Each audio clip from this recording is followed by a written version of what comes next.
السلام علیکم عزیز طالبات، آج ہم مضمون اردو ادب کے 35ویں دن کی سرگرمی حل کرنے جا رہے ہیں، جس میں ہم سب سے پہلے معلوم کریں گے کہ اے سمندر تو چڑیا سے ڈر گیا۔ مندرجہ ذیل میں دی گئی بے ترتیب کہانی کو ترتیب سے لگا کر اپنے استاد سرپرست کی مدد سے سمجھیں، کہانی کا بغور مطالعہ کریں اور سوالات کے جوابات غور و فکر کے ساتھ دیں اور بیاض میں لکھیں۔ یعنی کہ یہاں پر آپ کو ایک کہانی دی گئی ہے جو بے ترتیب ہے، جسے آپ کو ترتیب وار لگانا ہے۔ اب میں اس کہانی کو ترتیب وار پڑھوں گی تو آپ سنیے بغور۔ اے سمندر تو چڑیا سے ڈر گیا۔ اے سمندر تو چڑیا سے ڈر گیا۔ سمندر کنارے ایک درخت تھا جس پر چڑیا کا گھونسلہ تھا۔ ایک دن تیز ہوا چلی تو چڑیا کا بچہ سمندر میں گر گیا۔ چڑیا بچے کو نکالنے لگی تو اس کے اپنے پر گیلے ہو گئے اور لڑکھڑا گئی۔ اس نے سمندر سے کہا، اپنی لہر میں میرا بچہ باہر پھینک دے، مگر جب سمندر نہ مانا تو چڑیا بولی، دیکھ میں تیرا سارا پانی پی جاؤں گی، تجھے ریگستان بنا دوں گی۔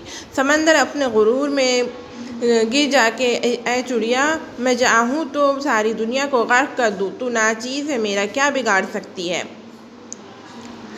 پاگل ہو گئی ہے کیا؟ کیوں مجھے ختم کرنے لگی؟ مگر چڑیا اپنی کوشش میں لگی رہی اور یہی عمل دہراتی رہی۔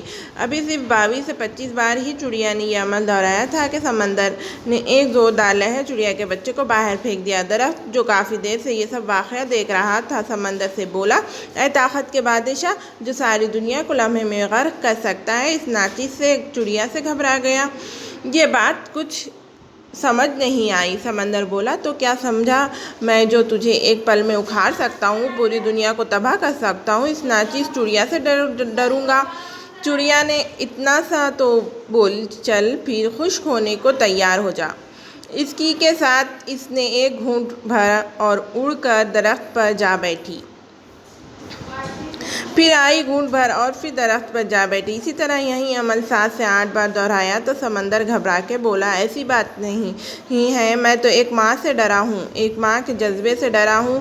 ماں کے سامنے تو عرش بھی ہل جاتا ہے، تو یہاں میری کیا مجال؟ جس طرح وہ مجھے پی رہی تھی، مجھے لگا وہ مجھے ریگستان بنا دے گی۔ ماں اللہ کی سب سے عظیم نعمت ہے، ہمیں اس کی قدر کرنی چاہیے۔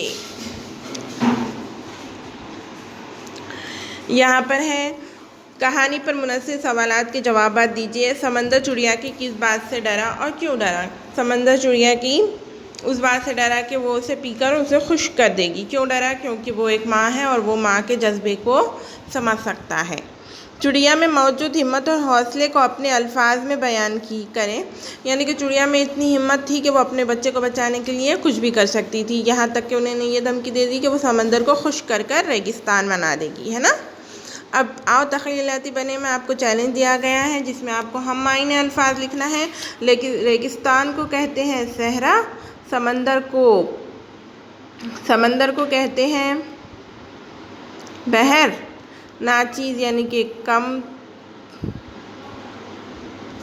ادنا کم یا ادنا، اوکے، غرق کرنا یعنی ڈبو دینا۔ ٹھیک ہے، جزاک اللہ، اللہ حافظ۔